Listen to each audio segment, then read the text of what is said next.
meron tayong nire-repair na Rocket 8 powered amplifier. So ang may problema itong center niya.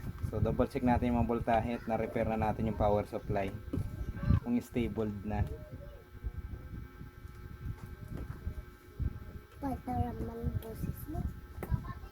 So ito yung 5 volts niya. Kita ba sa video? 5 volts.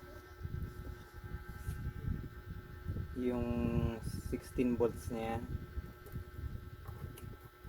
Positive 12 volts. Negative 12 volts. Yung 18 volts niya. Ayan, ay 38 volts niya. Main power.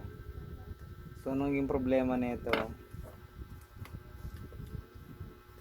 Mga capacitor sa power supply. I don't like put this light for the door. So hindi pa siya lobo.